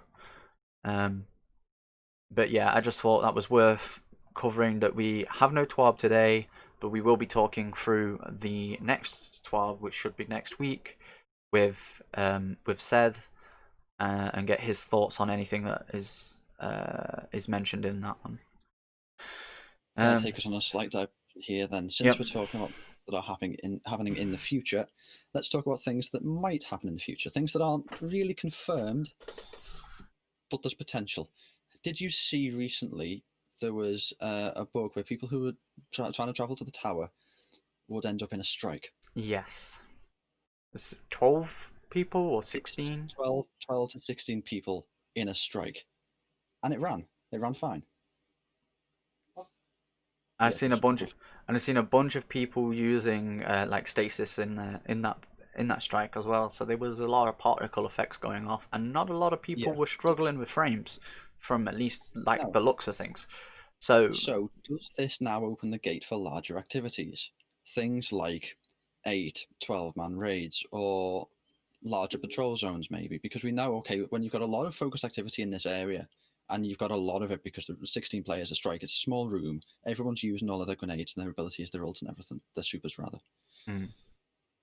Is there room to grow? I feel like there is. It is, like you said, a bug. People were trying to load into the tower when it happened. It still instances them as a tower, so that it's randomly finding people who also tried to go to the tower, and I think maybe 3 of the people were trying to go to the strike at any given point. Quite interesting, like you say, too. It could potentially be something that they move forward to in the future, especially going the whole we want to be an MMORPG style game. You look at games like Final Fantasy 14, you look at World of Warcraft, their raids are not restricted to like 5, 6, 10 people. You have like 20 to anywhere in the 60 realm of people going into these things. And it's by the very definition, it's the first M in MMO. It's massive. Yeah. If they want to go into that, they need to grow the number of people they have in a given activity. Exactly. And what this bug kind of gives us an insight as to okay, will not it necessarily work? the preparing for it, but yeah, will it work? Would it work, or would it just fail? And it looks like it's probably going to work. Yeah. Okay, so that's gonna basically cover what we've got to cover for Destiny this particular week. We have run a little bit over what time we wanted to sort of finish, which was 11:30. It's currently 20 to 12 for us in the UK. But so we're going to go over the next 2 topics real quick if you don't mind, Kit. Just to finish, Yeah. just to Happy finish it, hear where you yeah, go. just to sort of finish it out. You know what the topics are. We've already discussed it, and I want to make it abundantly clear our stance on this. Um, and again, I don't want it. I didn't really want to cover it first episode because it is kind of political, but at the same time, I feel like we've got to support certain people, and when something like, so we're not going to get politically involved in, like, let's say an election happens in the UK where both of us are primarily based. We're not going to give our views on the politics. We're not going to say, oh, I'm voting for Labour, so you should too, etc., like that. Like, we're not going to be politically charged. But when something like this happens, because we are going to talk about it, And the scale as well. given the scale, given the possibilities of what could have happened, um, and there is an obvious, at least to me, somebody who's like generally just a normal person, there's an obvious right and wrong right here, and that is the fact that we had, as you can see, if you're looking at the stream, you've got the thing to do with the attacks on the U.S. Capitol building in like I said, in America. So for those who may not know, um, hey Baggy, how's it going? Um, there was a bunch of people who apparently forced their way, but there are videos of the police essentially letting them in to the Capitol building in the US, which I believe is where the Congress sits. We got a Baggy is the who I just said hello to is from the US, so maybe you could elaborate on that for us, Baggy, whilst we sort of cover this. But Twitch, we wanted to cover this because it is Twitch, and it does affect one of the things that we wanted to talk about on this podcast, which is, streamers in general. Baggy just says, I'm American, I don't know anything. um, and it is that Twitch decided to remove PogChamp as an emote, following the statement made by Gotex, who was the face of the emote, to further encourage violence in regards to what took place yesterday in the Capitol. If you don't know who Slasher here is a pretty reputable esports journalist. I believe he's not even tied to any one publication. He just freelances on his own like website and Twitter and stuff. But you can get a look at the part of the statement from Twitch right here. Pog is a huge thing in the streaming community on Twitch. And they want the whole meaning of it, the culture and stuff behind it to continue. They want to bring in a new like replacement emote for it, but because the dude who, like I said, Gotex, whatever, however you say his name, as MTash responded, let's face it. He says the dude whose face it is being a fucking idiot. Like, yeah. Gutex reaction says in chat. I've Sounds seen like he people was say it's not emotional. important. It may not be important as the Black Lives Matter movement, but it's still important not to give people encouraging hate and violence a platform or any recognition. I'm glad they removed it. I am also Otis, because it doesn't take somebody with two brain cells to work out that what happened yesterday in the US, for one, could have been a whole lot worse, and for two, was wrong. Like,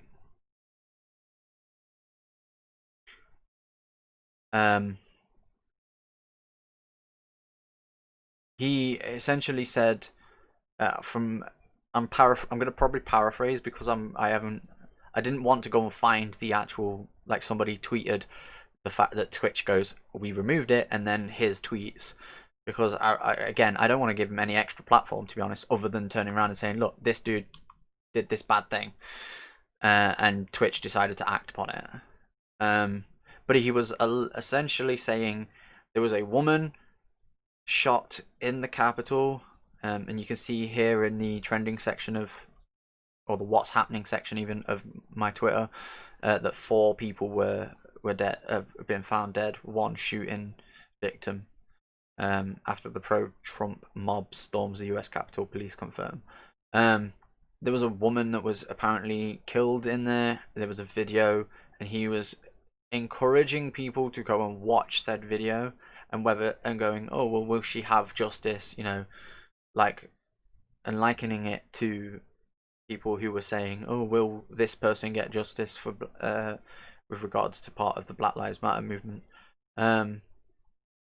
I personally didn't see it all that much. I didn't feel like we had as big of a problem here in the UK when it came to systematic racism, until people like Anubis pointed out that they walk into a shop as a black human being and feel like they have to buy something, otherwise they'll get accused of stealing.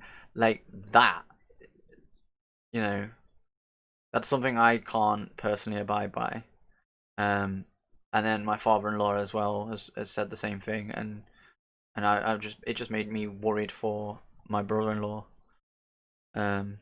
It's everywhere, even in Canada. Yeah, so, but that's what I'm saying, Otis. Maybe it was the fact that, and I will accept that maybe it is the fact that I have some sort of white privilege, because for those who have never seen me, I have vlogs on my YouTube if you want to go and see who I like, what I look like and stuff. But so maybe it's a degree of white privilege on my part, in a sense of I never personally saw it, if you know what I mean. And I agree, there is no sense of it. We're all human, and that's all that matters. And the fact that people are going, oh, okay, so BLM were standing up for their own personal rights essentially, and now they feel like they can do the same thing with regards to Trump losing an election. It's 2 different fucking subjects as far as I'm concerned. See what the way I see, like, if someone tries to compare them, and this is a very broad argument here, so I will compare them. Right, one of them is a case of human rights. The other is a political choice. Yeah. There is no other way. You can't compare them any other way. One of them is a fundamental human rights issue, and it is everywhere. And I will admit, you don't see it all the time. It's there. It's hard to spot until you see it once or twice, Or it's point and then blank, you can see it, like pointed out to you. Like yeah. in the case of me with Anubis, I really didn't see it all that much, at all. But maybe the occasional like snidey look from somebody at my father-in-law whenever we went out somewhere, like as a family. But other than that, I just thought, oh well, that person doesn't like, you know, how my father-in-law looks, sort of thing. Like, it's their problem, it's not my father-in-law's. But then my father-in-law, after all the Black Lives Matter movement, after I'd spoken to Anubis in his chat about it and how he feels, and how, like I said, he feels like sometimes he has to go into a shop. When he goes into a shop to see if they've got something, he feels like he just has to buy something, otherwise he'll get accused of stealing. Like, that's wrong. I spoke to my father-in-law about it, and he sort of brought it more insight to me. And like I said, that's where I think I had the white privilege, in a sense of I was blind essentially, and just thought, oh well, that person's got a problem, not my father-in-law or any other, you know, person of color that or I don't like politically correct.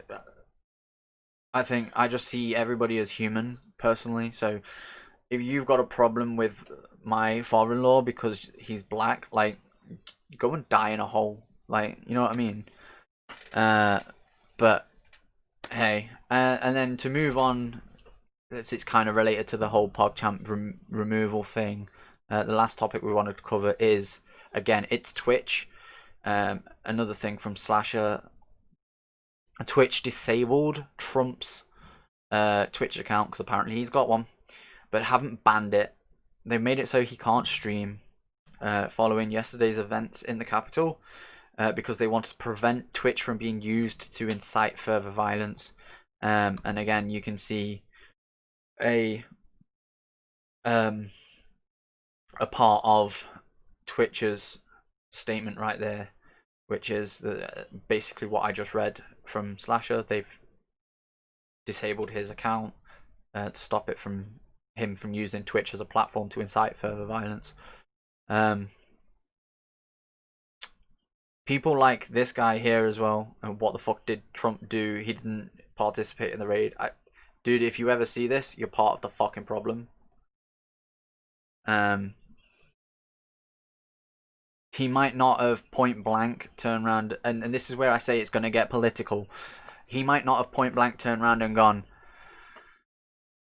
Trump, my supporters, obviously speaking as Trump, my supporters raid the Capitol. It's the only way we're going to hold off this, inauguration of Biden to being the new president, blah, blah, blah, blah, blah. Like, he might not have, in those exact words, said it, but subliminally, he's given subtle nods to people who have a malicious sort of mentality to go, get your guns and fight for me to remain president. Do you know what I mean? Like, that's how, because I don't follow Trump, but I see his tweets sometimes because people will like retweet them or something, or like quote tweet them and go, look at what the fuck he's tweeting now.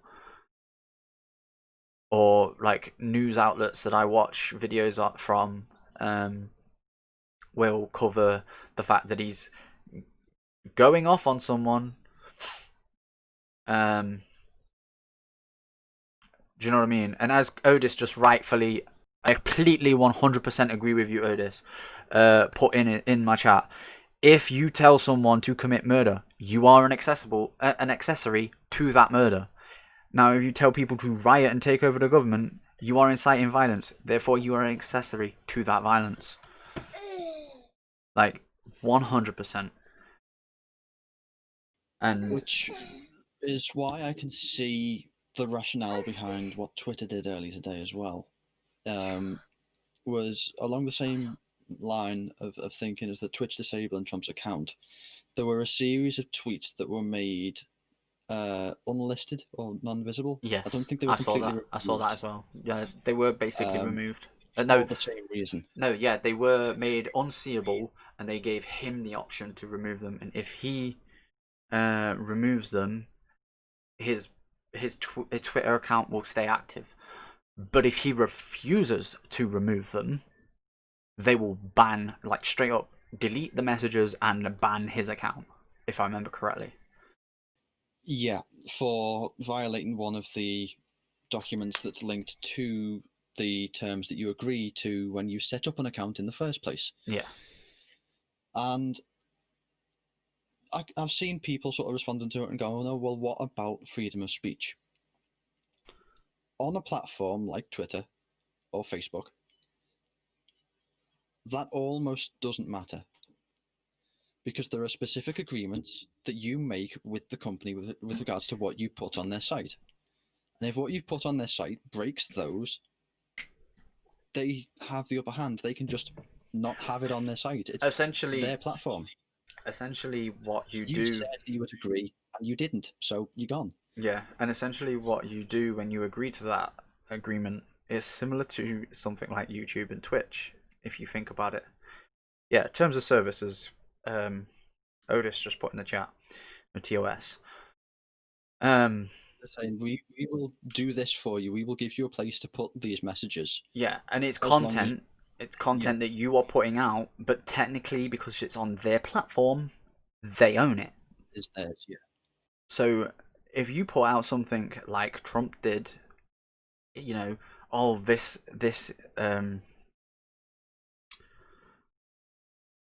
needs to happen, that needs to happen, and it is breaking their terms of service, and they do what they did, so rightfully so. Then, you know, they have a right to remove it because, like you said, it breaks the terms of service. They aren't gonna want to approach, because look at the adverts. You get adverts everywhere on like Facebook, a couple on Twitter every now and then. Boosted posts or whatever, where people have paid for the advertisement. Nobody's gonna want, if Twitter just goes, oh, here's X person's shitty take on what happened.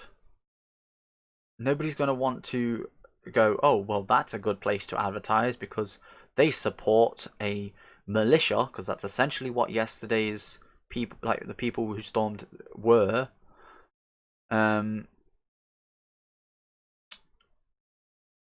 They support a militia and don't say anything about it. Like, you know what I mean? They're not gonna go, okay, I'm gonna take my advertising business elsewhere. Like, I'm gonna pay Facebook to advertise because they actually took a stance and go, no, this is not fucking right. Like,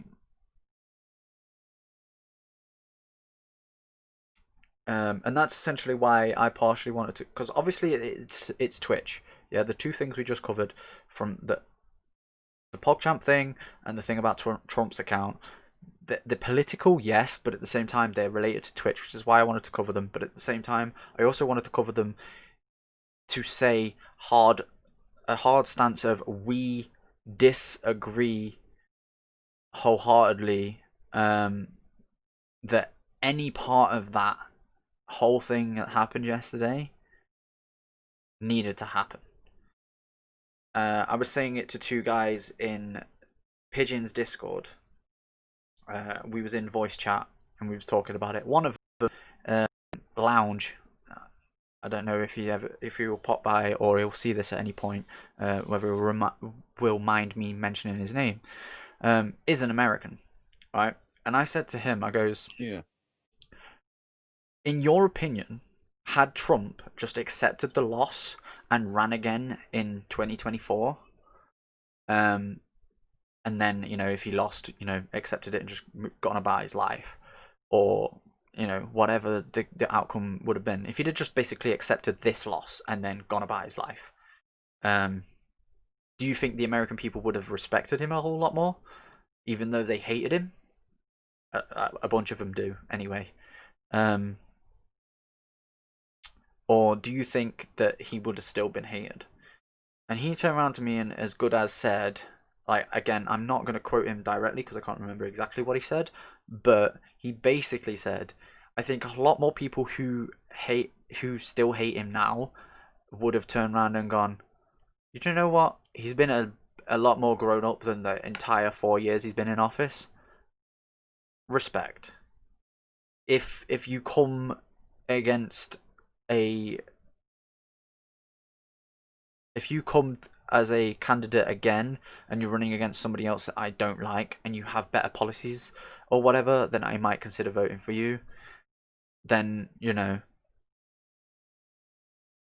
goes, but the fact that he's essentially thrown his dummy, and that's a pacifier for any US viewers, out of the pram, which again is like a pushchair, what you push a baby round in, and thrown his toys around, essentially, has lost him even more respect than what he already had. He didn't have a lot of respect to begin with, and he's lost even more. So, but like I said at the top of the podcast, like right at the beginning when we said we're going to cover some sort of political thing today, we aren't ever going to get too overly political, which I feel like I just did. But at the same time, something like what happened yesterday in the US, you can chime in after this, Kit, if you want. I feel like it's black and white, in a sense of, there is clearly a good and a bad side to this, and the people who took it upon themselves to storm, and I'm using quotation marks right now, you can't see because obviously I'm not on camera, but because like I said, there are videos of the police essentially letting them in.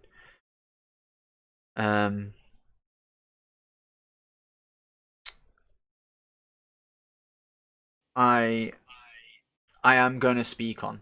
So things like, if we'd have started this podcast last year during Black Lives Matter, we would have spoke upon that, and we would have pretty much like me and Kit would have agreed that, as Kit mentioned earlier, that's a human rights issue, and therefore we probably would have.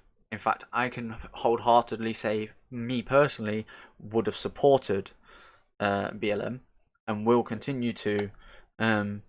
Anytime I see someone saying that, I think the only issue I would ever see is if somebody tried to flip it on its head. Like, you see a lot of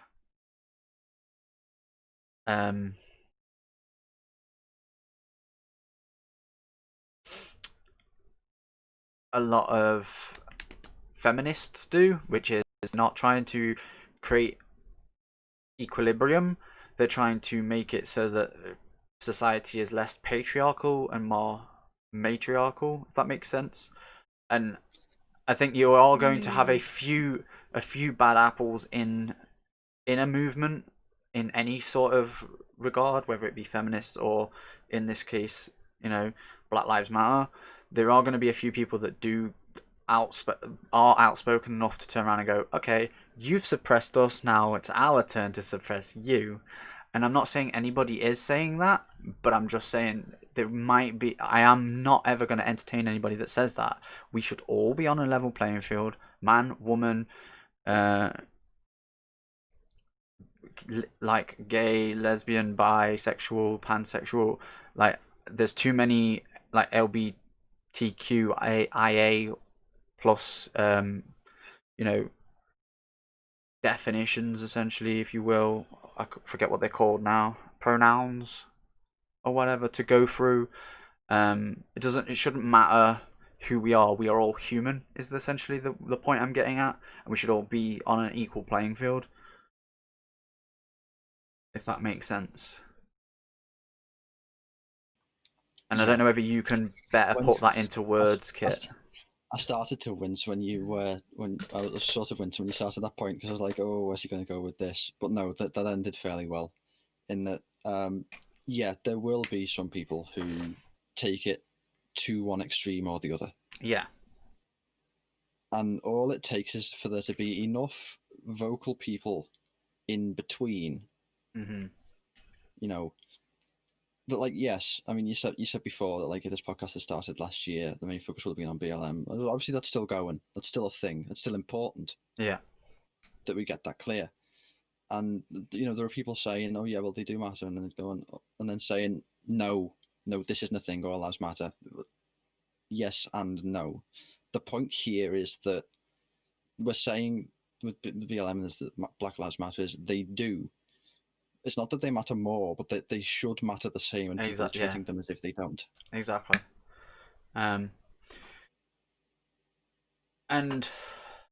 that's to go back to the whole thing that happened yesterday in the US. I tweeted, like, I hope all my US friends stay safe, blah blah blah. Knowing at least two of the people that I mentioned, three actually of the people I tagged in that Twitter post, was maybe on the same side of the country as Washington DC, but weren't close to it. And three of them I know I know Baggy and Anne are both in New Hampshire, I believe. I know Baggy definitely is. Which is sort of that side of the US. It's like the eastern side, if I'm remembering correctly anyway. And I know that Sev, who we're going to have on the show next week, is from California, so he's in Pacific time zone. Hence why I'm quite glad that we managed to get the time sorted to where we could actually have Pacific people sort of a decent enough time for them to tune in and to like people like Sev to be part of it. I know like at least where those three people were, so I knew they probably weren't gonna be in any sort of danger. But my point with that tweet that I put out was there could be other people that were thinking of doing something similar, but just in their local area, that see what happened yesterday with DC and go, okay, time for us to, get together and do something. And then you end up with a bunch of different coups across the country. Which is why I was worried, because it could potentially have happened in any one of the cities that my US friends are living in. And the last thing I want is for me to hear from friends Any one of them that any one of them have been injured. That's happened, and someone's been injured, yeah. So, but yeah, like overall, I think we've covered basically what we wanted to cover. Yeah, got all the points we wanted in. Let's just check if I've missed anything. We were talking about Twitch earlier, and we can't really just go without just quickly hinting at the recent stability issues. Oh yeah. So we finish on this topic. It's not been going great for Twitch the past week. Especially like today, like we basically just especially today, like literally just before we started. Yeah, just literally before we started, I had no Twitch stats, I had no Twitch activity feed, I had no stream information, no rewards request. Like, it's the stability issues. I don't know what they're doing on the back end, like whether they're trying to bring something forward. Maybe it has something to do with the Boost program. Like I'm part of the Boost program beta. Maybe it's them trying to roll that out to more people. Maybe they're getting ready to roll it out to everyone, because it does randomly just start. You have no control over it. Maybe that's causing a bunch of issues. Maybe there's something else that they're working on that's causing a bunch of issues. But all I know is that it's causing us as creators a bunch of problems, and it really shouldn't. Least of all because how Twitch basically makes their money is from us, from adverts that they place on our streams. Those of us that are affiliate and partner. Part of this podcast is going to be speaking to a lot of people who are affiliate, have either been affiliate for a while, newly to affiliate, like within the last year, or people who maybe want to be an affiliate, and can talk about what they are doing to sort of try and achieve that. Things like earlier today we encouraged a friend of ours, Entombed, to create a Twitter because it allows him to interact with a lot more people, therefore he can grow his community, and then become an affiliate through having 50 people come by and go, you know what, this guy's kind of cool, I'm gonna follow him and chill and vibe in his stream, sort of thing. So that sort of thing, I want people to sort of talk about, and I'm going to say this to Sev at some point this week before we have him on next week, which will be at the same time as we started tonight for anybody who's interested. That's 10 p.m. UK, 5 p.m. Eastern, and I believe it's 2 p.m. Pacific. Yeah, it will be because they're 8 hours behind us. I'm gonna say to Sev, like, bring a bunch of notes or something in regards to what you personally are doing, in regards to how you carry yourself when you are on Twitter. what you're doing to try and bring new people into the stream and etc. How you want to build your community, sort of thing. But yeah, like again, that's going to be next week. I think the week after, I'm going to ask Fiend to be on it if he's available. And currently in my list for episode 4, unless you have any sort of objection to it, Kit, will be Wraithbound. That sounds great.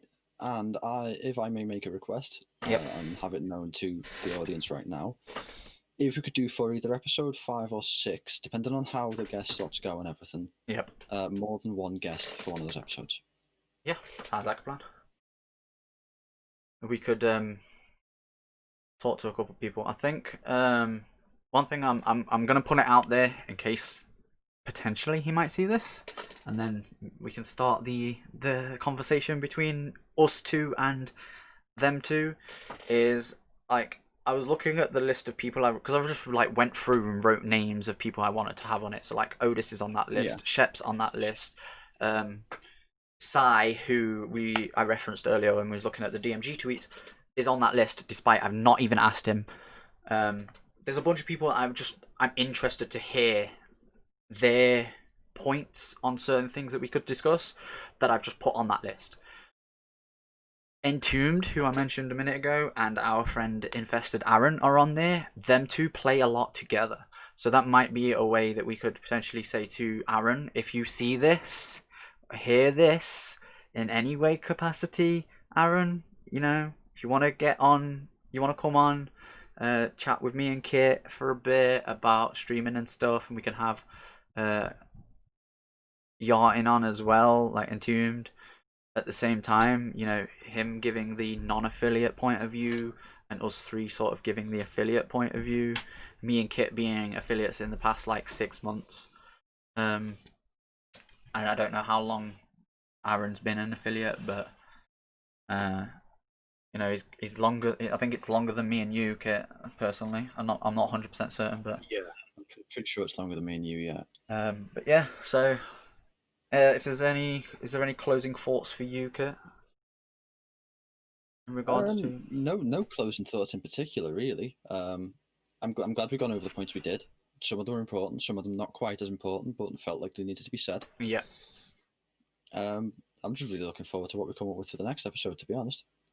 I think a big part of that is because Sev does play D2, and so obviously we do too. A big part of that is going to be the TWAB, providing it comes out early enough, because sometimes they put it out at like 11 o'clock at night, and it's going to be like essentially the last couple of points that we cover next week if that's the case. But yeah, I'm interested in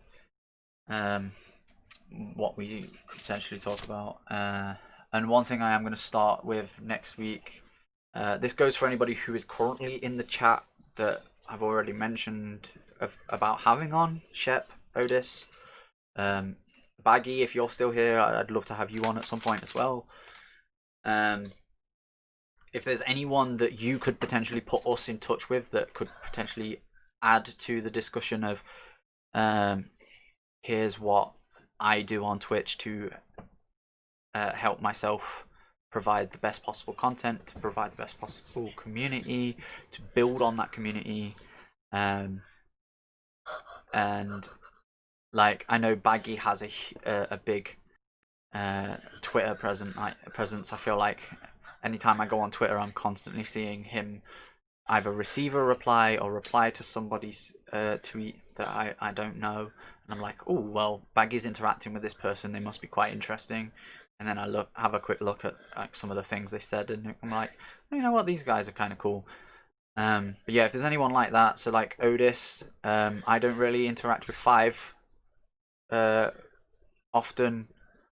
I have been in his stream and chilled with him a few times, and I would love to have him on at some point as well if he'd come on. But yeah, like if there's anyone like that you could turn around and go, oh well, you know, Trep and Kitsune might want this person to come on because they've got quite an interesting story on how they became to where they are, on Twitch. There are going to be a few people that aren't going to be streamers, so to speak, or they're going to be the occasional streamer, but they're going to have some sort of other point to put across. Like, one of the people I've asked to have on is Battleliner, who spends a bunch of time in my chat. He's part of Seb's community. I seen him in Fiend's chat, I think, earlier. Obviously he met Fiend through me. Yeah, he's been all over the place. That should be an interesting episode. He occasionally streams. He doesn't stream, regularly. He's somebody I met through Sev's stream. He plays on Xbox. I helped him with a flawless pit one time, and after that it was me and him were good friends from on Xbox. And anytime he needed help, he basically reached out to me. But he is actually an Xbox ambassador, so what they do, he will be able to explain it a whole lot more. Maybe you could as well. But what they essentially are part of is they're the epitome essentially of being great and respectful gamers, and being quite literally the opposite of toxic, if that makes sense. Yep. But yeah, if you haven't got anything else to add, then I feel like we're essentially done. Sounds like we're done then. Alright, thank you. Yeah, thank you very much, everybody, for coming out. Anybody who watches this on YouTube, it will probably be going up to tomorrow, if not Saturday, because I am streaming tomorrow, so it might be a little late tomorrow for me to put it up. Anybody who has come in, given us valid points, added to the conversation, like Odis, appreciate you. And I look forward to having a bunch of people on. To give you a rough estimate of the list of people I was on about and referring to earlier, let me grab this book real quick. The last one on the list is currently numbered 29. So, yeah, there's a bunch of people that I've got down to potentially have on. Obviously, anybody who I could potentially add to that list would be great. But also at the same time, if I approach somebody and go, I want to have you on the podcast, and they go, nah, then I'm not going to be downhearted. We're just going to approach somebody else to replace him. I'm going to try and get them a couple weeks in advance, like we did with Sev. But yeah, thank you very much, everybody. Appreciate it. And that's the end of episode 1. All right. See you in the next one. Peace out.